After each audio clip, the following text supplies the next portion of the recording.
اچھا جناب، السلام علیکم۔ میں رضوان جی پی او لائیو کے پلیٹ فارم سے آپ کی خدمت میں حاضر۔ آپ سے گزارش ہے کہ ہمارا چینل سبسکرائب کریں اور بیل آئیکن کو بھی دبا دیں اور اس کو اپنے عزیز و اقارب اور کمیونٹی میں بھی متعارف کرائیں۔ چلیے اب چلتے ہیں ویلاگ کی جانب۔ تھوڑی سی بات کرتے ہیں صنم جاوید جو پی ٹی آئی کی کارکن ہیں ان کے حوالے سے۔ صنم جاوید ویسے تو بیچاری بال بچے دار عورت ہے، ایک ہے، مطلب عورتوں کو ویسے جیل میں ہونا تو ان کے لیے ذرا مسائل تو ہوتے ہیں، مگر جو کچھ یہ کرتے رہے ہیں، جس طرح کی یہ لینگویج استعمال کرتے ہیں، گندگی استعمال کرتے ہیں، اور جو کچھ انہوں نے کیا یہ 9 مئی کے دن میں، وہ بھی یعنی کہ بہت قابل مذمت ہے، اور اسی چیز کی سزا بیچاری بھگت رہی ہے، اور کبھی ایک سے نکلتی ہے دوسرے میں، دوسرے سے نکلتی ہے تیسرے میں پھنس جاتی ہے۔ یہ بس بیچاری مجھے لگتا ہے اسی طرح ہی چلتا رہے گا ان کا۔ آج تو بلکہ اپنے جو ہیں نون لیگ کے خواجہ سعد رفیق صاحب، ان کو بھی شاید اس پہ ترس آ گیا، تو انہوں نے کہا جی کہ چلو صلہ رحمی سے کام لیں اور جانے دیں بیچاری کو۔ تو ویسے ایک سوال ہے خواجہ صاحب سے ہمارا کہ خواجہ صاحب، جو عمران خان کے دور میں بندہ چھوڑا ہی نہیں انہوں نے کوئی پکڑنے نون لیگ کا، جس میں سے خواجہ سعد رفیق، خواجہ سلمان، اور یہ مطلب سارے خواجہ برادران دو جیل میں ہی تھے، تو اس کے علاوہ کون سا بندہ تھا جو نہیں گیا جیل میں؟ حتیٰ کہ جھوٹے کیسوں میں اس حد تک جھوٹا کیس بنایا کہ اس میں شاید اگر وہ بندہ بیچارہ بچتا نہ، رانا صاحب کی میں بات کر رہا ہوں، تو وہ تو پھانسی کے پھندے پہ لٹک چکے ہوتے۔ مطلب عمران خان نے کیا کچھ نہیں کیا، تو وہ کیا بال بچے دار نہیں تھے؟ کیا ان کی اولادیں نہیں تھیں؟ بہرحال میں سمجھتا ہوں کہ یہ ہماری جو نون لیگ ہے نا، اس میں تھوڑا سا یہ پہلو ہے کہ یار جان دو، کچھ نہیں ہویا، ہو پڑے، تو یہ اس طرح کا معاملہ ان میں ہے۔ بہرحال یہ ایک بات بتا دیں جی خواجہ صاحب آپ کو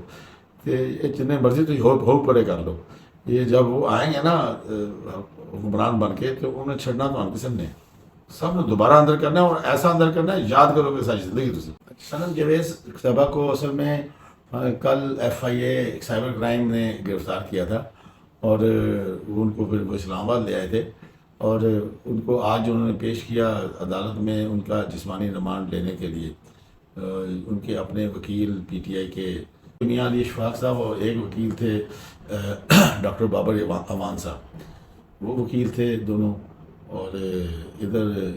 ایف آئی اے کی طرف سے جو پروسیکیوٹر تھے وہ شیخ عامر صاحب ادھر موجود تھے۔ انہوں نے عدالت سے صنم جاوید کی 2 دن کی ریمانڈ کے لیے انہوں نے استدعا کی، اور انہوں نے کہا جی کہ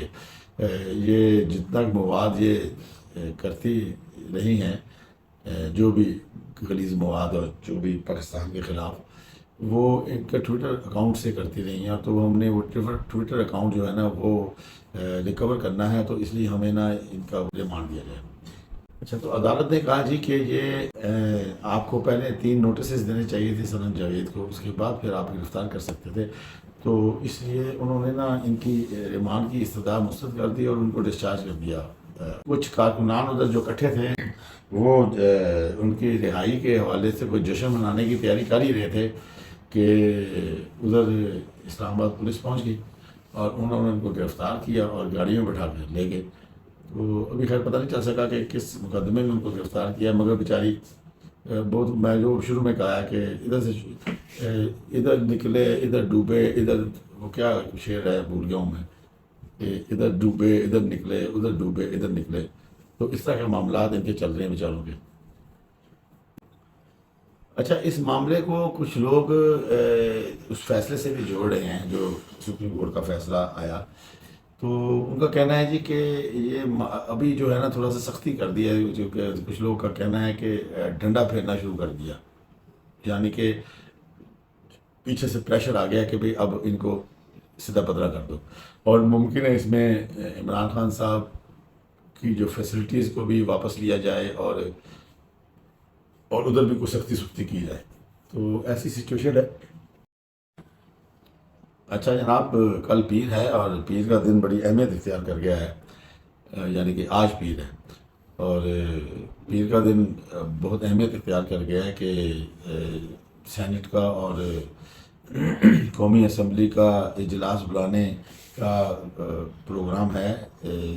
جس پہ یہ جو سپریم کورٹ کا جو فیصلہ آیا ہے اس کے اوپر غور کیا جائے گا، اس پہ بحث کی جائے گی۔ ان اجلاس میں کچھ لگتا ہے کہ گورنمنٹ کا پروگرام ہے کوئی ٹکرانے کا، جیسا کہ پہلے پاسٹ میں ہم نے دیکھا کہ جب پی ٹی آئی کے اراکین نے استعفے دے دیے تو پہلے تو وہ استعفے ایکسیپٹ نہیں کیے اسپیکر نے کافی ٹائم، اچھا اس کے بعد پھر وہ عدالت میں چلے گئے، انہوں نے استعفے ایکسیپٹ کرنا شروع کر دیے، تو وہ بھاگ کے عدالت چلے گئے کہ جی ہم نے تو استعفے دیے ہی نہیں، تو عدالت نے بھیجا ان کو اسپیکر کے پاس کہ جی یہ آپ ان کے استعفے جو ہیں وہ لے لیں، مطلب کہ ان کو بیٹھنے کی اجازت دیں۔ تو وہ اسپیکر نے نہیں کیا، ہاتھ پاس ڈالی اسپیکر نے، کیونکہ اسپیکر جو ہے اس کی وہ جواب دہ نہیں ہوتا کسی کے آگے، تو اس نے مطلب کہ اپنی مرضی ہوتی ہے ان کی، وہ جس طرح کی چائلڈ رولنگ، وہ بھی ایک عدالت کا ہی کام کرتے ہیں، تو انہوں نے نہیں ان کو بیٹھنے دیا جی، ان کو دوبارہ حلف نہیں لینے دیا، نہ ہی انہوں نے ان کے استعفے قبول کر لیا، عدالت بھی زور لگاتی رہی، مگر انہوں نے اس کو مطلب وہ اس کو عدالت کا انٹروژن سمجھتے تھے، پارلیمنٹ میں عدالت کی مداخلت سمجھتے تھے، تو انہوں نے نہیں کرنے دیا۔ تو پھر 14 مئی کا واقعہ آپ کے سامنے ہوگا، جب وہ الیکشن کے لیے عدلیہ نے اپنا پورا زور لگا لیا، مگر پارلیمان نے نہیں مانی تھی، نہیں مانی، انہوں نے کہا جی ان کو پیسے دیتے ہیں، یہ وہ کہتے ہیں ہے نہیں ہمارے پاس پیسے، اسپیکر صاحب ان کی بات نہیں مانتے تھے، وہ کیبنٹ میں لے کے جاتے تھے، کیبنٹ اپروو ہی نہیں کرتی تھی، تو پارلیمان کے ساتھ ٹکر تو عدلیہ نہیں لے سکتی نا، پارلیمان نے تو عدلیہ کو پیدا کیا ہے، اگر ایکچولی دیکھا جائے، ایکچولی تو ان سب آئینی ادارے جتنے بھی ہیں ان کی سب کی ماں تو پارلیمان ہی ہے نا، تو یہ جو جج صاحبان ہیں یہ پارلیمان میں انٹرویژن کرتے ہیں، مداخلت کرتے ہیں، اس کے قوانین کو ری رائٹ کرتے ہیں، تو جب ایسا کریں گے تو پھر پارلیمان بھی اس کا نا رد عمل دے گی، تو بظاہر ایسے محسوس ہونے لگ گیا ہے کہ اب پارلیمان نے رد عمل دینے کا پلان کر لیا ہے۔ تو کل جس طرح ہم نے آپ سے خبر شیئر کی تھی کہ شہباز شریف صاحب فوری طور پہ گئے تھے نواز شریف صاحب سے ملنے، 1-to-1 میٹنگ ہوئی، اس کے بعد پھر انہوں نے مشورے میں آصف علی زرداری صاحب کو بھی لیا، ان سے بھی صلاح مشورہ کیا، تو اللہ جانے کیا بحال ہوئی بات۔ بہرحال کل جب یہ اسمبلیوں کے اجلاس اگر بلائے جاتے ہیں اور ان میں جو باتیں ہوں گی تو اس سے کچھ اندازہ ہوگا۔ خیال یہ کیا جا رہا ہے کہ کس طرح سے اس معاملے کو چلایا جائے گا، کوئی نواز شریف صاحب سے بھی کوئی صلاح مشورہ ہوا ہے، میٹنگ ہوئی ہے، اور آج میرا اجلاس بھی بلایا ہوا ہے نواز شریف صاحب نے اپنے ممبران کا، تو خیال یہ کیا جا رہا ہے کہ جو پارلیمان ہے وہ ایک قرارداد منظور کرے گی کہ جی اسپیکر صاحب کو پابند کر دیا جائے کہ وہ حلف مت لیں یہ نئے ممبران کا، تو جب عدالت کی طرف سے اور الیکشن کمیشن آف پاکستان کی طرف سے اگر وہ لوگ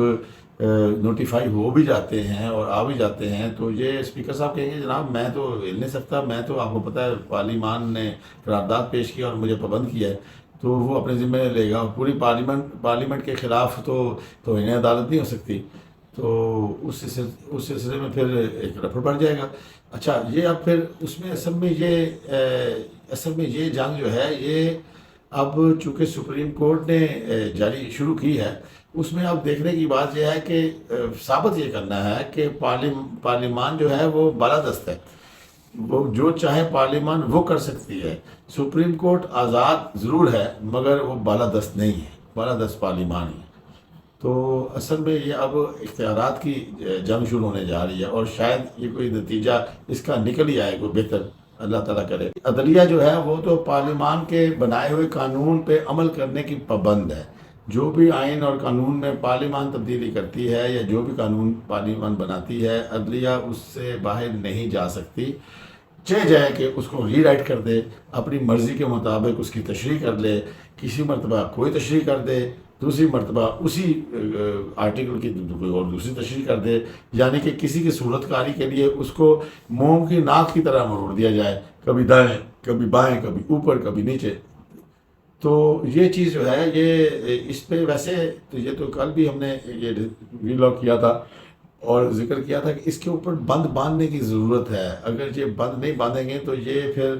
یہ معاملہ بڑھتا چلا جائے گا۔ پارلیمان کو اپنی بالادستی ثابت کرنی پڑے گی، اپنی پاور دکھانی پڑے گی اور ثابت کرنی پڑے گی۔ نظر آ رہا ہے کہ ایک بہت گہرا قسم کا کوئی سیاسی بحران اور کوئی تنازع پیدا ہونے جا رہا ہے، یعنی کہ جب اسپیکر یہ ان سے حلف نہیں لے گا تو یہ جو 6-8 ججز ہیں جنہوں نے اپنے آپ کو بنایا ہے ایک سارٹ آف نگران جج، انہوں نے کہا جی اگر کوئی مسئلہ ہو تو آپ ہمارے پاس آ جائیں، تو ان کے پاس چلے جائیں گے، تو وہ 8 جج کیا کریں گے؟ اسپیکر کو توہین عدالت کا نوٹس کریں گے یا پوری جماعت کو توہین عدالت کا نوٹس کریں گے؟ ایسا نہیں ہو سکے گا۔ اگر ہو جائے گا مثال کے طور پہ اگر اسپیکر کو کرتے ہیں تو وہ اسپیکر دوبارہ سے دوسرا الیکٹ کر لیں گے۔ تو اس طرح یہ تو مجھے یہ لگ رہا ہے کہ یہ جنگ جو ہے نا اب بالادستی کی جنگ ہے، اور دیکھتے ہیں کون جیتتا ہے اس میں۔ اچھا جناب، آپ کا شکریہ، آپ نے ہمارا ولاگ دیکھا۔ اگر آپ کو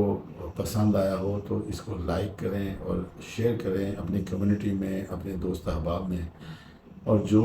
آپ کی سوچ رکھنے والے لوگ ہیں آپ کے جیسے، ان کو کہیں کہ ہمارے چینل کو سبسکرائب کریں اور بیل آئیکن بھی دبا دیں، اور اس کو اپنے عزیز و اقارب میں متعارف بھی کرائیں۔ ہم آپ کا دوبارہ شکریہ ادا کرتے ہیں۔ اللہ حافظ۔